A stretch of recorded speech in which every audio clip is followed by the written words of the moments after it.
everyone. Hello. Hello. Welcome to Inside the Rookery, episode 11, in which we welcome author extraordinaire Nathan Long to talk about reactivity and storytelling. Hi, Nathan. Hello, everyone. We're hoping that we'll learn lessons from the world of video games about to help the way we run RPGs, about predicting player actions in narrative games tonight, as well as everything else that Nathan can teach us. Yay! How to be awesome like Nathan. I know. I've dressed up tonight because people may not know this, but Nathan is without doubt the most best dressed man I know. So I felt I had to make an effort. Okay, I'm going to turn as red as my shirt now. It's true. It's just a fact. So, without further ado, shall we get into it? We have, as always, had pre-submitted questions. Pop your questions in the chat as we go through, if anything prompts you, and I will bring them up on screen as always. But the first question comes from Kilishandra, who asks, what is reactivity and storytelling to you? Wow. We were looking at this question earlier, and I made a joke that reactivity and storytelling is my livelihood, because that's basically what I do for a living. Is I come up with reactivity for computer games. But to me, what it is giving the player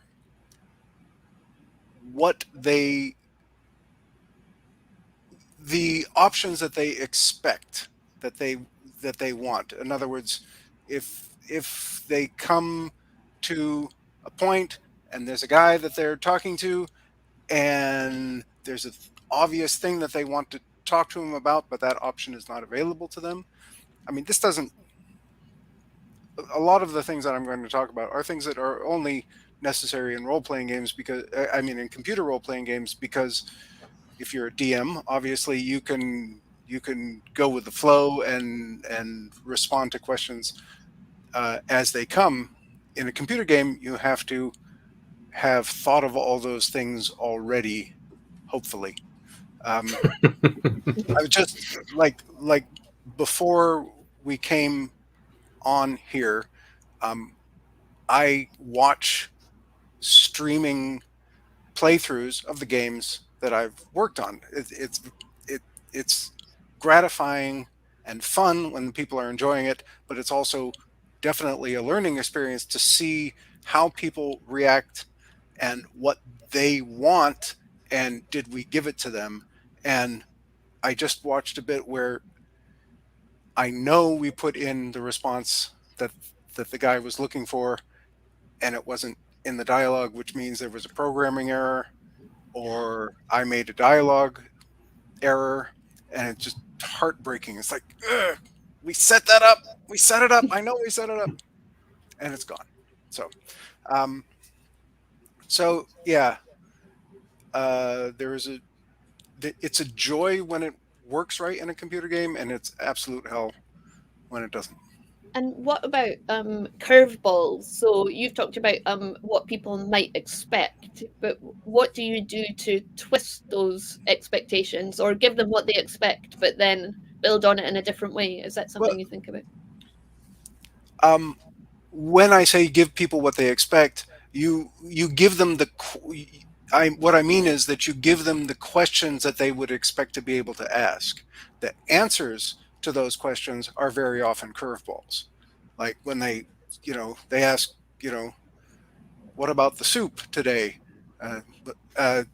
You might find out that it's made of humans, and they that escalated. That's a classic tale. Of course, that's expected, but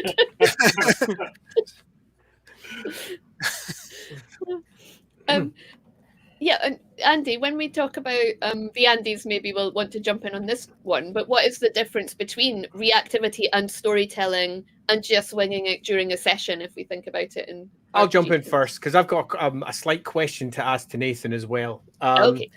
As a let's put on my GM hat this time rather than the various other hats that I occasionally wear.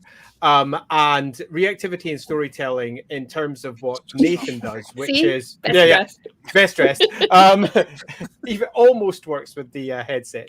No. One of his jobs is to take a look at the ongoing narrative, take a look at the story that he's attempting to tell, and by making it interactive, he then poses questions that your character might want to ask or observations that your character might make that match, hopefully, your intention as a player. And so when you're clicking through your various dialogue trees, you always have one there that's appropriate for you. And my question for him before I do my, in fact, I'll do my question for him after I do my quick answer to this part, which That is sounds what's the good. difference for reactivity and storytelling, winging it for me. Reactivity and storytelling in this regard would be prepping beforehand with the intent of preparing material that I expect the players will engage with. Now, how they engage with that material will be down to how the players actually progress through the session that evening. I might prep something that's very loose, which is very close to winging it. And I'm not talking about player stats or anything like that. It might be a particular location, it might be a particular set of circumstances or NPCs that those players will be engaging with. Or I might just, and frequently do, wing it. The difference for me between them is attempting to make some prep in place, even if it's a very open style of adventure, in the hope of making the overall arcs of stories, if there is indeed story arcs in place for that adventure, begin to land, to make sure that certain plot points, certain motifs, certain themes are dropped into the adventure at hand. Winging it is just letting it go, letting the players help drive the direction of the narrative. That brings massive advantages and sometimes disadvantages. The advantages can be complete control with the players. That's brilliant. Disadvantages can be sometimes all they want to do is chat about something that doesn't go anywhere for an absolute age, and then the players themselves get frustrated because all they're doing is chatting amongst themselves about something and not progressing with the plot. And then they frustrate themselves. Now, to return quickly back to my question that I'd throw at Nathan, that is, when it comes to building choices for players, do you have a method? Oh, that's a good question. I don't know if I have a method so much. I mean, the only method is iteration, right? And because like computer games, nothing happens by accident. At least it shouldn't. Uh, so when we are designing an area, when we are designing a storyline, we talk amongst ourselves, because I don't write this stuff in a vacuum. There's a level designer, there's a director, and there's very often other writers. Sometimes there's a narrative designer who's above me, and as we work in collaboration to work out a level, what story elements are going to be in that level, what NPCs are going to be in that level, and we endlessly run the conversations and talk about what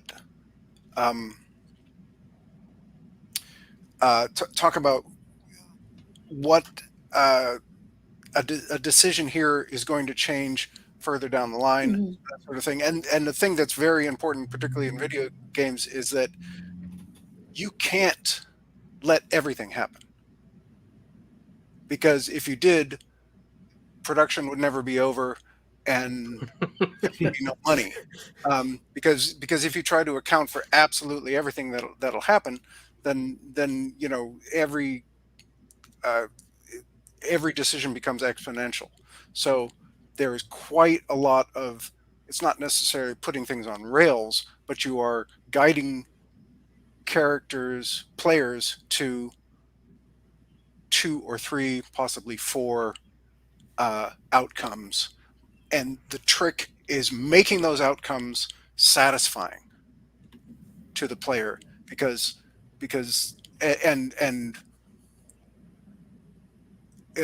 inevitable almost. Like you want the player, when they get to the outcome of the decision they made, to say, yeah, that makes sense. I didn't anticipate it. I didn't see it coming, but now that it's come, it is satisfying to me, and I understand why it happened. The thing that you don't want is, you can surprise people with stuff that's like completely bonkers, but they're going to go, well, why did that happen? Where did that come from? What's the, there was no motivation and there was no setup for that. And so you want to give people both surprising and understandable outcomes at the same time, and sometimes those things feel like opposites, but they can't be. Yeah, that makes sense. I have no idea if I answered your question.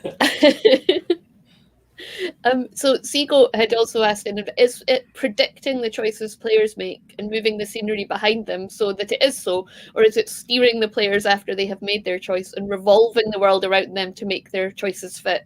And they're thinking especially in pre-written modules. Again, Do I jump in that? Oh, yeah. Sorry. Yeah, I'm not quite sure. I definitely think this is more of an RPG GM question, yeah. and building on what Nathan's been chatting about. Do you want to jump in that one, Andy? Yeah, I mean, I think I was just sort of reflecting on kind of what you were sort of both saying there, and I think particularly what you were saying there, Andy. I think I'm going to slightly disagree with something you said, because you presented it as a binary, as either preparing what was going to happen or winging it. And what I think, like applying what Nathan's talking about in terms of computer games, the tabletop role-playing games, is sort of the third way. It's the compromise, isn't it? Between having it railroaded, I know exactly what the players are going to do, or screw it, we'll just see what happens. But rather it's right, well, I know this character is likely to do that thing, this character is likely to do that, so I'll prep so that I'm ready that if we go that way. It's kind of the compromise between the two. That's pretty much what I was aiming to say. Yeah. And I agree completely. One of the great joys of GMing is being able to just wing it in a way that computer games never can. And I think it's something that we have as a tool that when it comes in comparison to what Nathan's doing, when he's got, say, for example, a very fixed dialogue tree, a particular story he's attempting to tell, and also weaving the interactivity through that, so that the player feels like they're making choices, that the choices that are on screen match what they think their character would do as well. And they never feel like the choices that are sitting there are alien to them or is not something their character would say. Or the choice they want to make, it just isn't there. Yeah, exactly. If we think about the first time the Mass Effect 3 came out, before they changed the ending with the DLC, there was no option to say a really obvious thing that everybody was really frustrated. Well, why can't I just say that? Yeah. And so they added it in, but then they didn't make it Nobody satisfying. chose it. Well, no, because if you chose it, it led to the worst outcome possible. Like they spited the players. Like, no, if you're going to pick that option we don't like, we're going to make something terrible happen. Yeah, quite.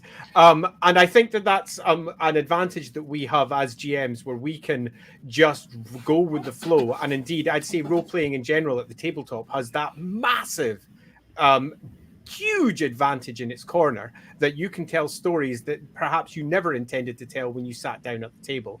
Now, comparing this with what Seagull is suggesting here, for example, with pre-written modules and predicting and steering, my preferences are always predict, not steer. I don't like telling my players where to go. I'd much rather the players told themselves where to go. But if there is an ongoing story that's going to present things in front of them to pursue, to be interested in, that will hopefully match their interests as PCs. So that will hopefully lead to preparing material that they will then engage with. And in terms of what we have in comparison to, say, the computer role-playing version, that still comes with a level of freedom that you couldn't get there, because, say, for example, we had a great cult, just to make an example, a cult of something totally crazy, like, I don't know, a cult of Ronald Reagan is the best, to possibly pull on something that pops up in a wasteland. That cult exists. Indeed. But I mean, a proper cult. Oh no, let's just not go down those routes. And we've got this cult, and we intend it to be over there in this big building that's built like the Statue of Liberty, perhaps in her hat. But the players decide to go in a completely different direction. If you're playing a computer role-playing game, they will miss that story. But as a tabletop role-playing game, you can just say, oh, well, the Statue of Liberty is over there inside that hat in that particular area. Or alternatively, you can say, actually, it was in a basement over there. As you say, they only use that particular headquarters for a different meeting. You can move things around. You can adapt your story. And that's a massive advantage. But Nathan can't do that. As he says, everything has to be fixed. Everything has to be in place. There is no accidents unless there's an error.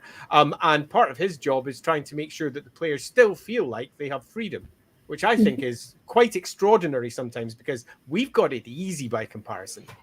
Yeah, and Seagull has a follow-up here. I take it writing for open-world computer games is more difficult as you need to actually come up with responses to players' actions, whereas a linear story, there are only limited choices.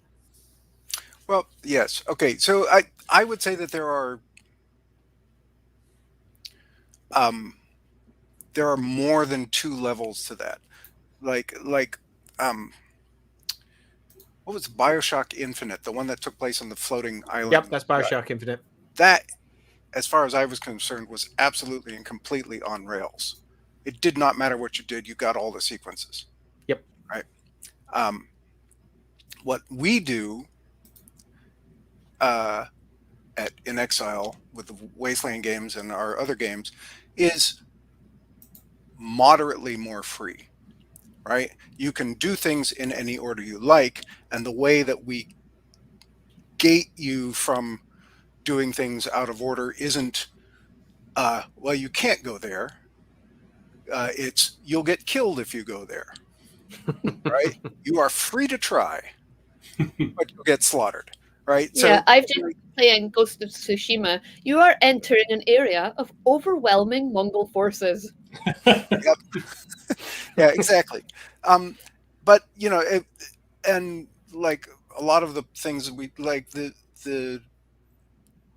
DLC, the final DLC for Wasteland 3 is called Cult of the Holy Detonation, and basically when you go in, there's a hub and there's 3 dungeons that you could go into. And we made it so that it did not matter which of the dungeons you went into first. You could complete the story in any way. And we also made it so that no matter what dungeon you went into, you would find a thing in that dungeon that would help you in another one of the dungeons.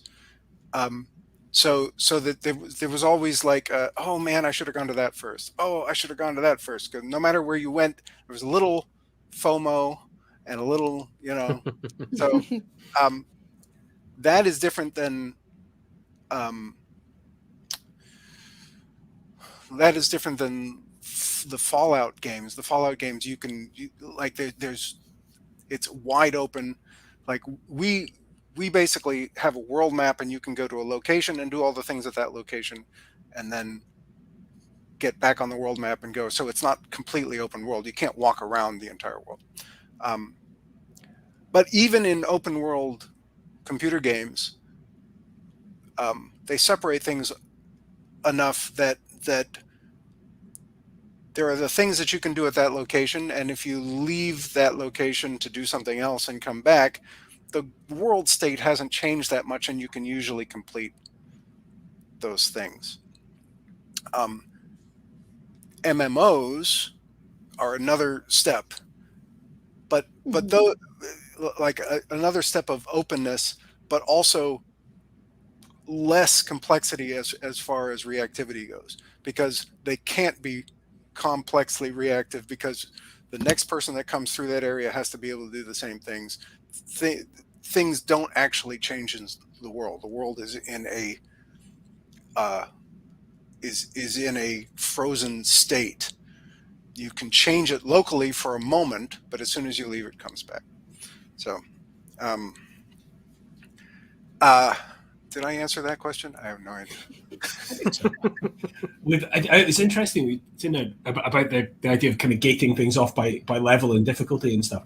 We've spoken before about the Assassin's Creed games, and I think I mean I don't know who it was at Ubisoft who came up with the idea of the Animus, because it solved so many storytelling problems. Like we've spoken before about the idea of dying and respawning and how it fixes that. You can have infinite lives because that's the nature of the narrative. But it also does the same thing with the gating things off in terms of memories. So that you almost go, oh, I can't go there. But it's not frustrating because it doesn't feel arbitrary. Like the game isn't letting you go there because within the game, you're in a simulation and that simulation isn't letting you go there. So you kind of accept it more. It's a really clever strategy for just kind of influencing player psychology enough to make something that could be frustrating and limiting actually just part of the world that you're playing in. It's the more I think of it, the cleverer I think that person was. So yeah, another one of the mechanics that we did was that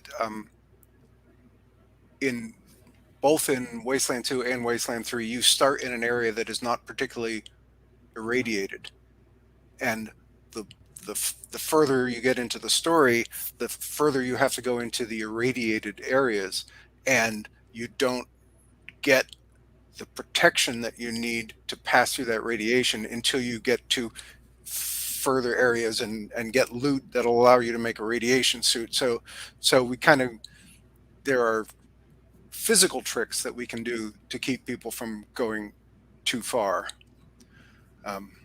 Yeah, Andy and I have been playing Returnal, and that's got some of those. You get extra weapons and things that open up different areas of Returnal, and that's like a very fine balance, I think, in that game between it becoming frustrating. Because once you get those, you do start to snowball a little bit, but then as soon as you're gone, but I mean, you keep them as you go through. But I've been watching that, feeling like I've been getting frustrated with it, but actually I've been playing it. How long have we had that? A few months, probably. And we have been making like progress, and clearly I've been going back to it. So they've pitched it up for me at my level, okay, to get me to keep going back. I think Seagoat's most recent comment's a good one. And I think, to a degree, does speak about the similarities that we have between CRPGs and tabletop RPGs.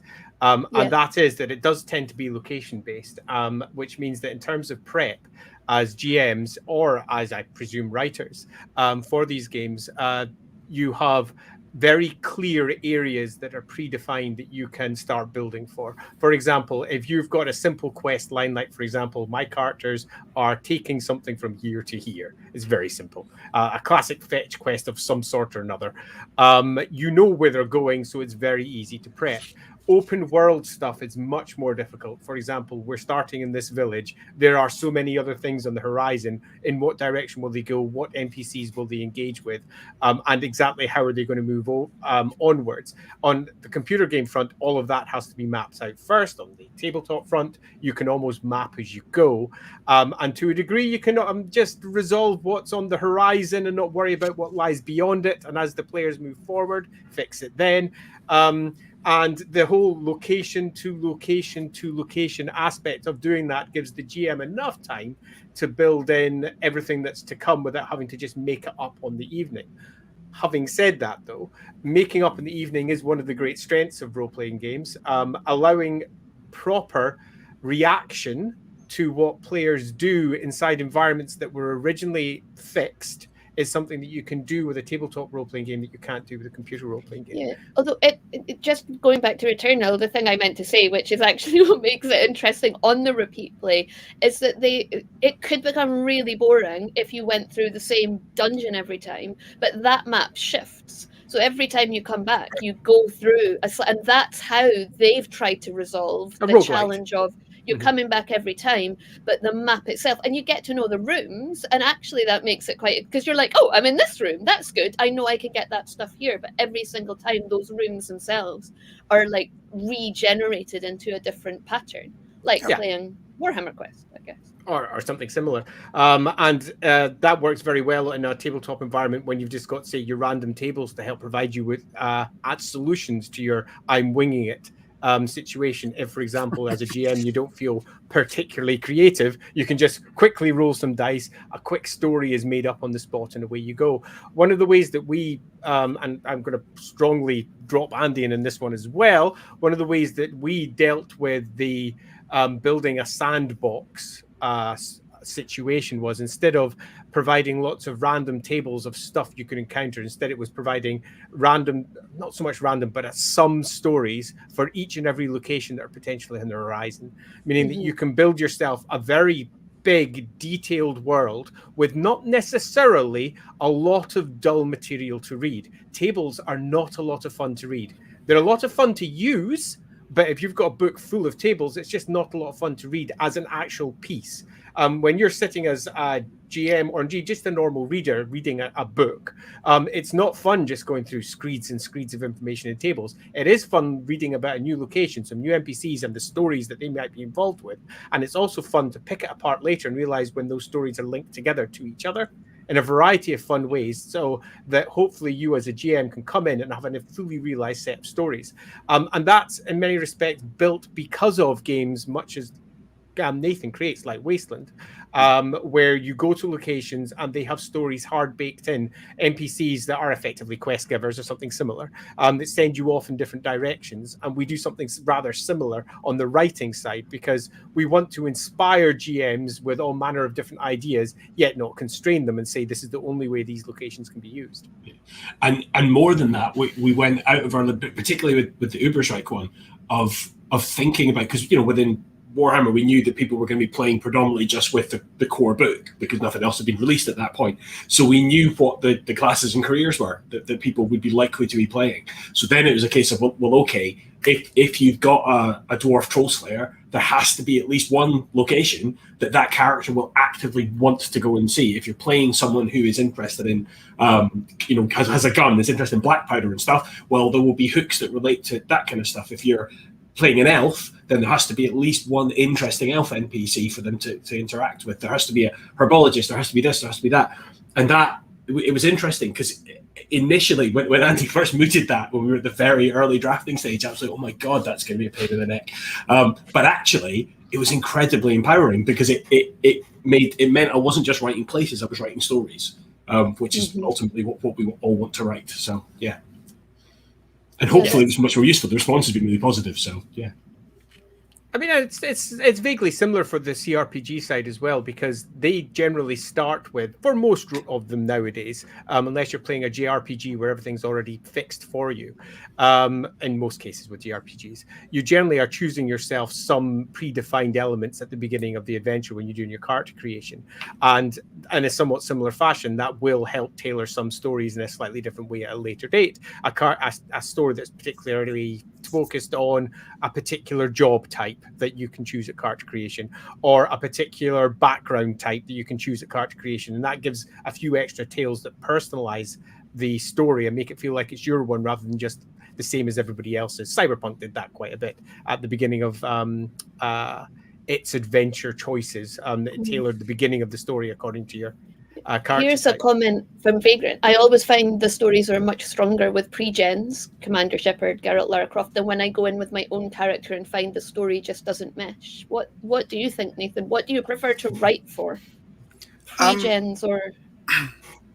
So that's a very interesting question because I generally like to, when I'm playing computer role-playing games, I would rather make my character up from scratch.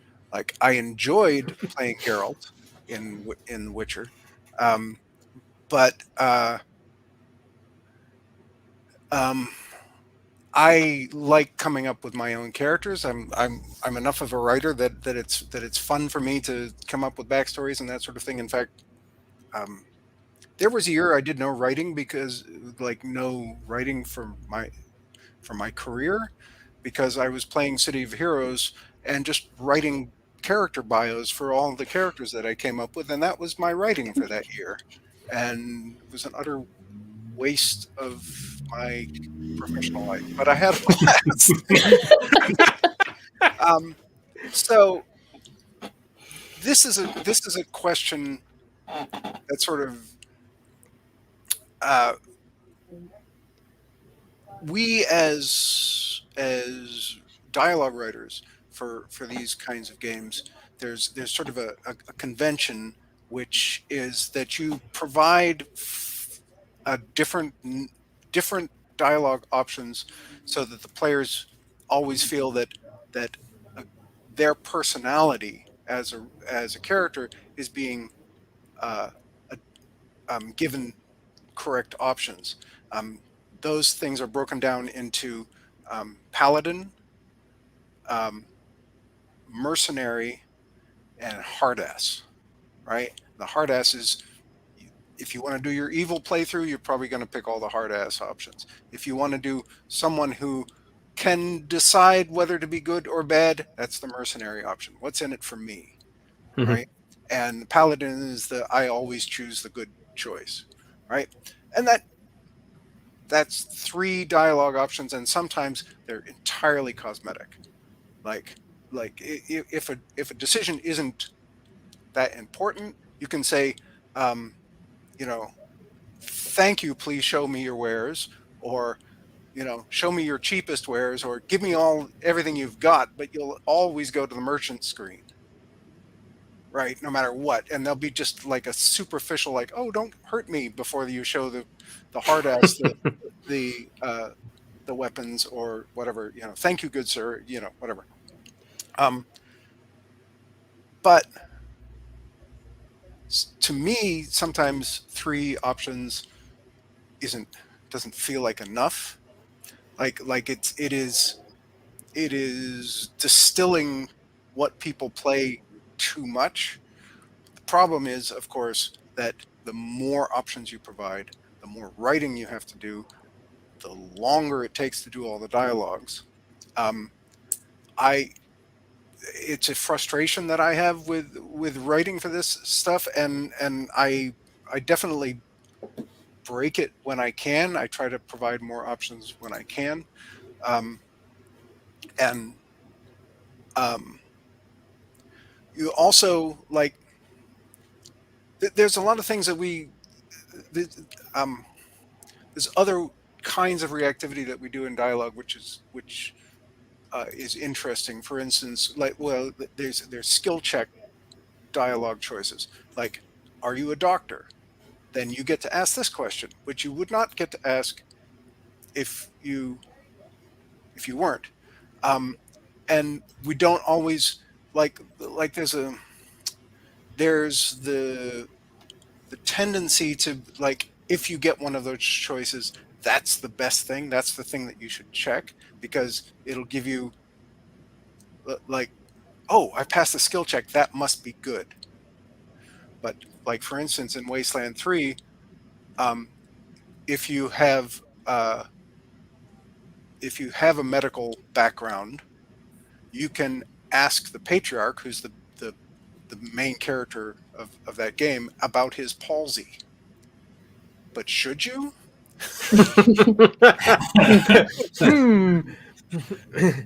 I'm gonna. Oh, sorry. Have you got more there to say? No. Well, yeah. I mean, I could talk a lot about and we did try to provide reactivity for, like, if you're a sniper, or if you're a melee guy. Sometimes you'll run into somebody and they'll say, "Oh, you're a melee guy. Look, I've got some stuff for you," or whatever. Or if you took an all-female squad, one of the characters would say, "Hello, ladies," or whatever. Hello, ladies. Oh no. If you took an all-male squad, they'll say, "What?" Well, this is a sausage fest, or whatever. So like, we try to, like, give reactivity to things. What we like to do is think of reactivity that people are not going to expect, but will delight them when they get it. Mm-hmm. Right. So I'm gonna. Oh, sorry. Sorry, I've got a comment to make on that one, but if you've got, do you want to go first? No, I was just going to say Vagrant loves making their own characters, but find the games that have landed most are ones where characters are tailored. And I do want to say something about Shepard, but I'll let you go. Yeah, I'm actually going to bring up the Shepard and BioWare angle, actually, because they take a route that's quite different to creating your own character, because they take this lovely little halfway house of a perspective where they give you a fixed character. That character is always going to be a hero, regardless of how you become a hero. You might be a bit of a badass who has some very odd choices made when it comes to Mass Effect. But you're always going to be working for the Alliance. You are a hero, but you can create your character your own way. They give you lots of options, and it makes it feel like it's your character. So they've given you this really clever option of I'm completely free and open to how I make it, yet fixing you very tightly into a specific storyline where you are going to save X, Y, and Z without adding any particular spoiler, because you are a hero. That's your job. And off you go, and you go hero away. And it provides you with a story that's just as tight as, say, for example, Geralt, while simultaneously making you feel like you've got all the choices, you can create your own character, and it's your one with potentially your own backstory, your own version, because you've got all of those right down to nose length options. Yay. Yeah, it's interesting because I was just thinking about that, thinking Shepard was in some ways the best of both worlds, and it's the difference between walking in somewhere and being greeted as Commander Shepard and walking in somewhere and being greeted as, the chosen one has arrived, in all the ways that you have to refer to your heroes if you don't know their name. But the thing with Shepard is I wonder whether games will do that less, that actually what I prefer middle option because of the amount of crossovers and multimedia, because Shepard is going to be a man and my Shepard isn't a man. But in the film, or is it a film that's coming out? It looks like they're about to release a film soon. It's right, so I going in through the Geralt, process. where it's fine to cross over, but I think for games that, as games companies look to that multimedia angle, I don't think that would be a very attractive option to them. Could be wrong. Fair. We got around that with the Wasteland games because you are always referred to in the plural because you are a squad. So everybody says, "Hey, Rangers." So they never say particular. Clever. Yep. I approve. I approve a lot. So, wait a minute. I'll pull out. When you can make your own character, you often get lost in the options and spend hours just making the character, not playing the game, which is that fun. Word anyway. often, that word often is really, really not big enough. I will often spend hours and hours. Or you spend ages making it, you start playing it, you realize actually no, I don't like what I've done, and you go back and you maybe redo the first hour of the game 4 or 5 times before actually you're happy. That's me. I just found out that I haven't played Crusader Kings 3 for a year, and I found out as I went back to look at it that you can now change the appearance and basically character create your own king or queen or whatever. And I was like, I'm playing this game again now. Oh no, that's another part of my life gone. Yeah. and I spent roughly an hour making the character, started the game and quit immediately because I had to go get dinner. But it's like the important part was done. I'll speak directly to that as well with one last comment and say that I think that actually speaks to one of the strengths of tabletop role-playing, where you can create your own character in your own way. Now, it obviously depends on the game that you're playing. Some games are designed around giving you complete freedom of creating any type of character within a given world. Some of them are created around the idea of a single experience, like, say, Aliens, you're playing a colonial marine or something similar. But you still get to create your own character with an excess of freedom that always makes computer game versions look very tight, and makes computer game versions sometimes come off as almost second hand in comparison. But they're right in front of you with a picture that moves around, and that gives it a grounding in reality that you very rarely get from most tabletop role-playing experiences. So they both come with some significant advantages that sometimes you wish you could just marry and put together really well. Smiling Tom has asked, what's the best way to avoid railroading while trying to be a few steps ahead of your players?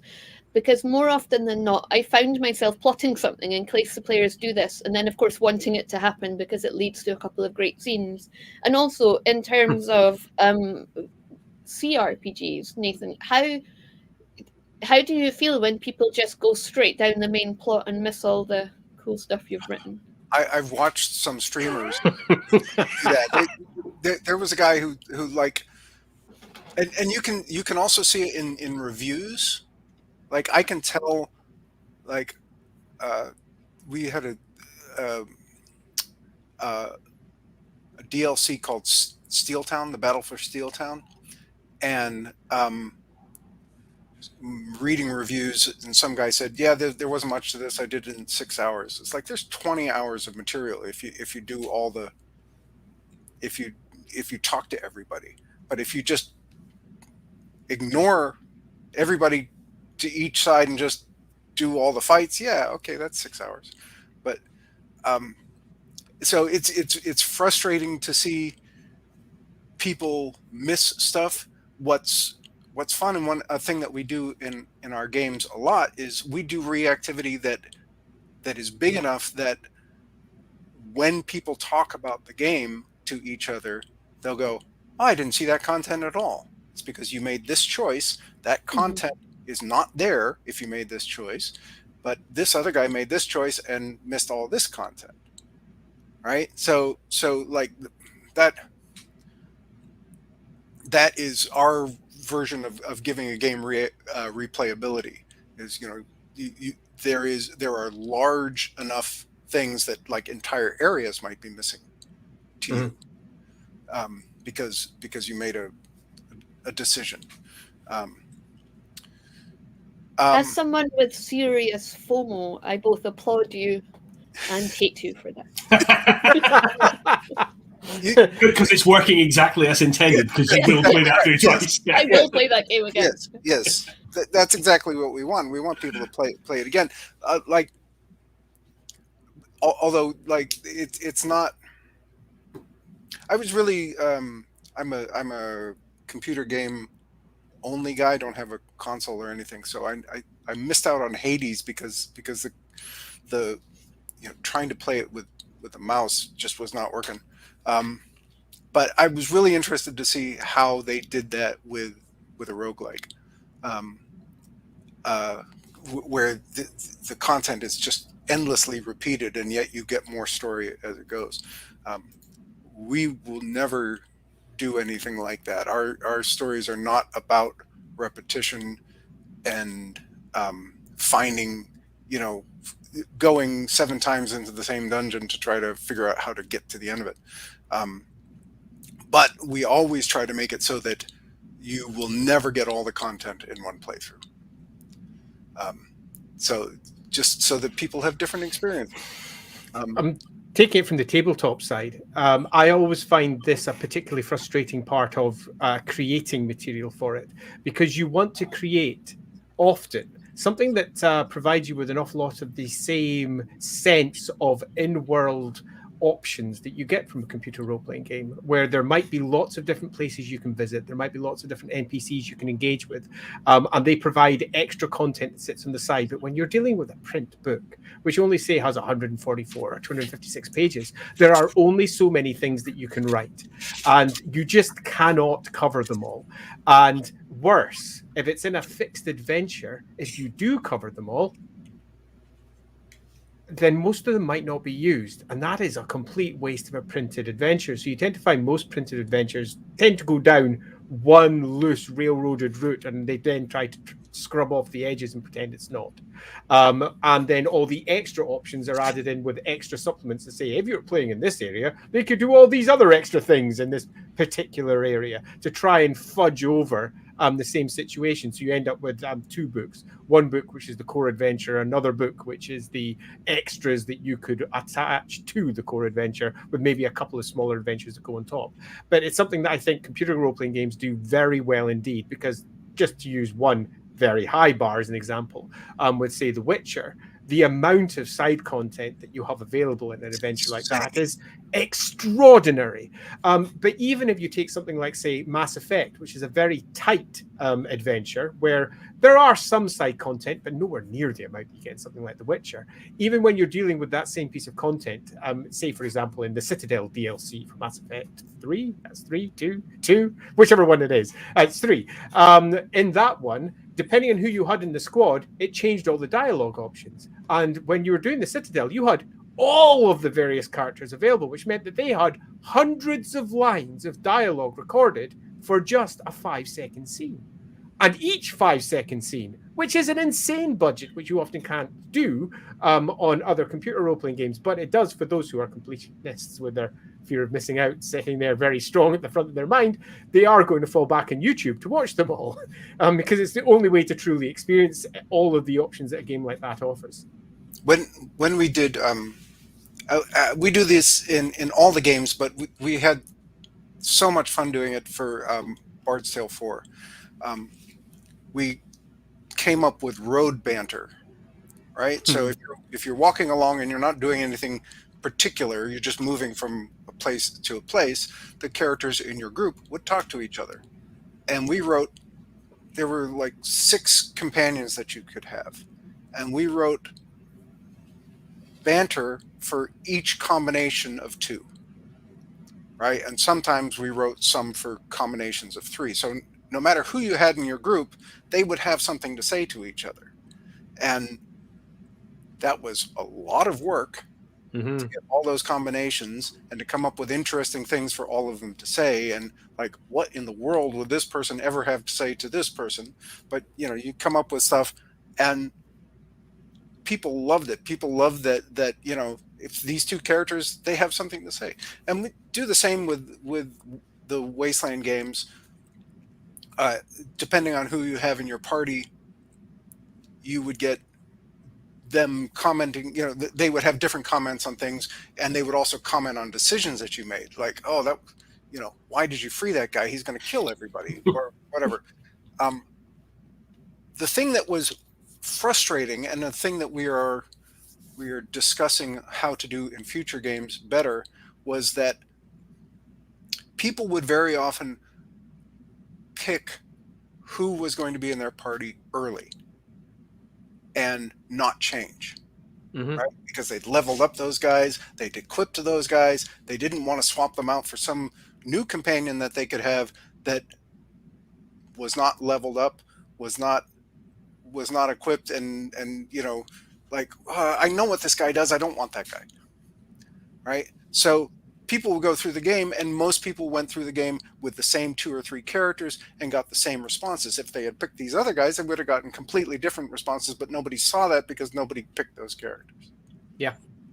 And so the thing that we're trying to do is come up with a system that makes it more fun, more interesting, and useful to swap out characters throughout the game. So that you get to see all those options, because it's no fun writing them if nobody ever sees them. Yeah, quite. I normally have the opposite problem in the BioWare games, in that I want to take more than just 2 companions because I don't want to leave any of them behind. Sure. I want them all to come with me. But. Yeah, and in Wasteland, the squad limit is 6. So you have your 1 or 2 pre-made characters, and then you can fill it out with other guys. But you can also fill it out with entirely pre-mades, and a lot of people did that. And those guys don't get as much dialogue options because they're kind of generic, you know. So yeah, Vagrant's just filling up. Isn't the incentive in CRPGs to do all the side quests to get the extra XP to get a higher level, so the main quest is easier? Yes, yeah. It can be. It can be. It depends on the game. Some games that's definitely the case, and other games, the side content is exactly that. It's side content. It's something that you engage with if you want to get more out of your game. And you could argue that side content is thus, because it's disposable, likely not to be used by a significant chunk of your playing audience. So thus, perhaps the games designer should be in a position to consider, do I want to do this differently? And the most obvious solution to that is, if you don't do the side quests, then you won't be as, let's say, you will be more challenged when you deal with the primary plot line. When one of our interns, when they were playing Final Fantasy X, I think it was, which had the skill, you know, the tree that you could go round, and lots of side quests. Well, you really should go around the tree in certain ways for those characters, but there's nothing to stop you taking like random magic if going off in totally the wrong direction. They had both gone totally in the wrong direction and gone through the plot really quickly without the side quests, and they reached a place when you're on the cliff, I think, with one of the bad guys, and they just couldn't get past it. And so they had to leave the game, and like they keep saying, oh, I should really go back to that, but they would have to start again because it was literally impossible to get past that point in the game in the way they had played the game, which was hugely frustrating for, I don't know, they must have been 9, 10 maybe then. At the time, yeah. But I mean, that frustration never goes away, because the first of the more recent Deus Ex games had a similar issue where you could build yourself to be hacking or stealth or combat, and then you got to one point, and if you weren't good at combat, you were screwed. I stopped playing at that point. Oh well, that game's getting traded in. I had a similar problem with the Shadowrun games. I love that world and I love that setting, but I am no good at the computer hacking puzzles.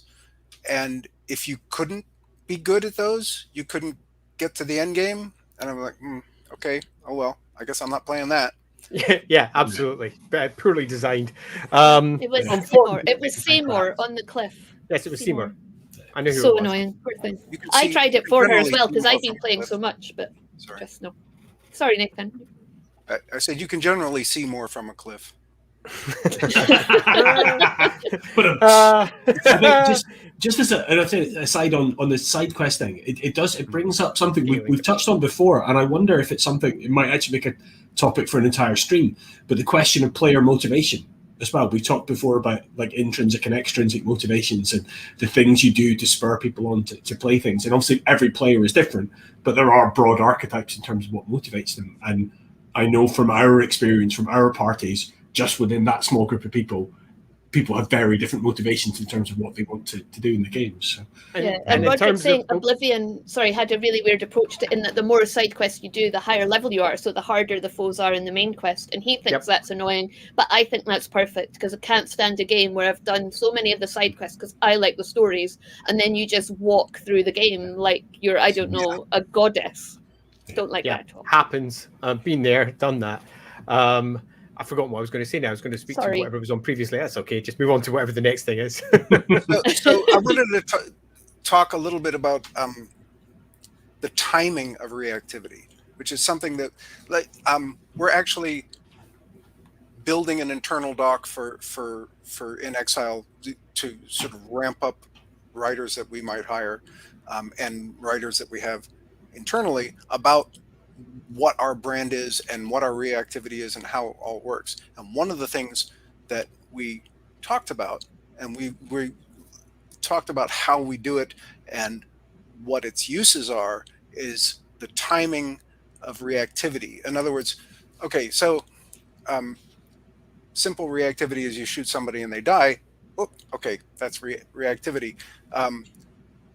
Slightly longer is I need a key to get through this door, so I look around and I find the key and I get to go in the door because I found the key, or I could break in and get around, but there's a guy that you can meet in Wasteland 3, and you can he's in a prison cell, and you can decide to keep him in the cell, or you can kill him in the cell, or you can let him go.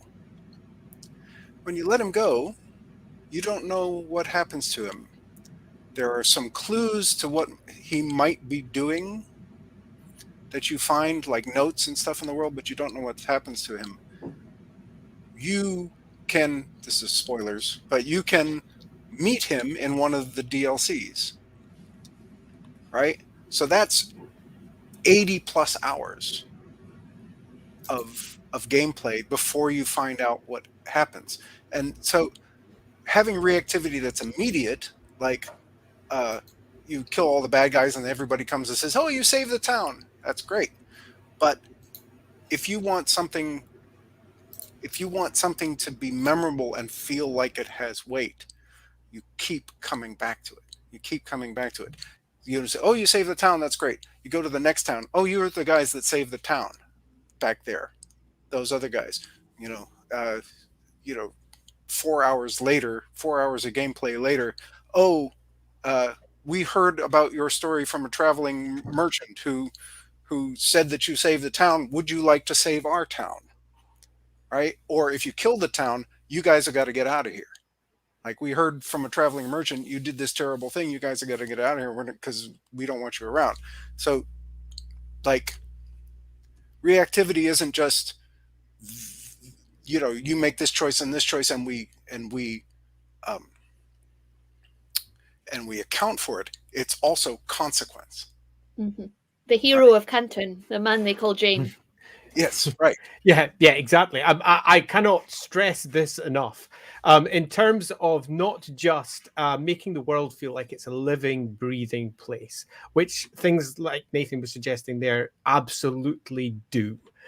Because every time you make a choice, that choice has a ramification and effect that impacts what comes in the future.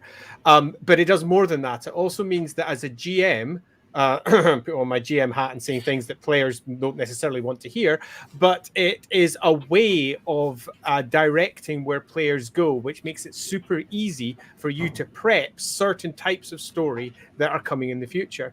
You can see how those players react to the world changing around them according to their decisions. As you see their reactions, you can then plan for those reactions as they then get those reactions again in a slightly different way, which means that as they're making their way through the world, the player group feels like they're more part of it. And as they feel like they're more part of it, they get more involved with it. They start getting connections to certain NPCs and to certain locations, which means they will return to them, which means that you can get those prepared. You can get stories built around those. And it means eventually it starts becoming a loop of player reactivity and the situations you present because of their reactions, which turns into the stories that they react to, which turns into the stories that they react to. And it makes it very, very easy to prep what looks like a completely open world, but is surprisingly not, because it's based off of purely what the players themselves would choose. But because you've seen and presented a world that they are attached to, you know exactly what they're going to choose anyway. And to finally end on the CRPG front, it's almost like they corner themselves into, well, really, there's only 3 likely choices they're going to make. And that's where you can then very easily just write up those 3 choices, job done. I want to come to this question. As our last question, because we've got a few minutes left, what's the favourite reactive narrative you've created?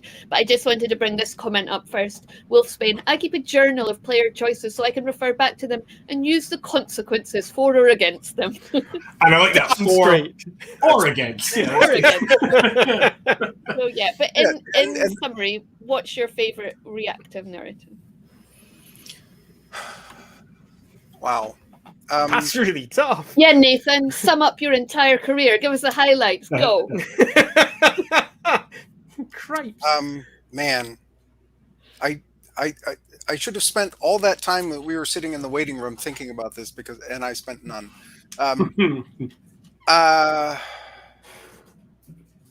My favorite reactivity that I've created. Well, I'll tell you one. It's probably not the best, but it's one of the ones that I like the best, and one that people kind of, I think, missed, which means that it wasn't well done. But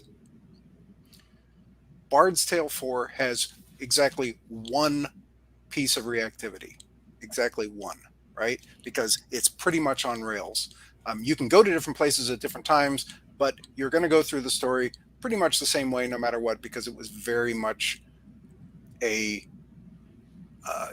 dungeon crawl and not very much an RPG. It was not an RPG. It was a dungeon crawl with dialogue. But at the end of the game, the very last scene in the game, you get to make a decision. You have 2 bards in your party at the end. And you get to choose which one of them you're going to leave behind in basically in a chamber to guard against the end of the world. And there's a male bard and a female bard. And depending on which one you leave behind, when you get to the end credits of the game, if you left the male bard behind, the song is sung by a man. If you left the female bard behind, the song is sung by a woman. And I don't think anybody noticed that, but I loved it. I was actually going to ask about Bard's Tale and reactivity and music and using music to communicate things. So I'm really glad you ended on that. That's amazing. I couldn't have planned it better. I would say, if you love music, if you love Celtic music, play Bard's Tale 4. We got some of the best Celtic musicians alive today together to do all this traditional music for the game. Plus, I wrote 4 songs, and they sang on my songs. Hey, sang and played on my songs, and that was one of the best moments of my life, was hearing all that stuff. And one thing we did with those songs was the 4 songs that I wrote, or 3 of the 4 songs that I wrote, were clues to puzzles. So you had to listen to the song in order to solve the puzzle, or read the lyrics, whatever. But that was fun. And that is a beautiful way to end our stream for this week. Andy, what do I need to do? That's my Andy, not the other Andy. Need to. This week we don't need to do anything other than say, if you enjoyed our stream, please do head over to Patreon, and please do give us all of your money. All of it. All of it. No, more seriously, all it costs is just £1 to say thanks. Do drop in, do give us that, because it really makes a big difference for what we can do. And we're also building towards our first podcast. We're about halfway towards our target towards doing that. It would be lovely if we could reach that, because Andy and Lindsay have all manner, that's other Andy, and Lindsay have all manner of fun, exciting things planned for what we're going to do with our podcast. Do head over to Patreon, take a look at what we're doing there. I was going to say, guess what? If you're already backing us, thank you very much. Don't forget to obviously kind of subscribe on YouTube and share our kind of YouTube and social media accounts around, because if you've got friends who are interested in RPGs and how this works, then do just point them our way, let them have a look at our videos. Yeah, like, share, text, all those things that you're meant to say at the end of streams. Brilliant. Thank you so much. Thank you for joining us, Nathan. Thanks to the two Andys. And we will see you all next week for another episode of Inside the Rookery. Bye. Bye-bye. Bye all.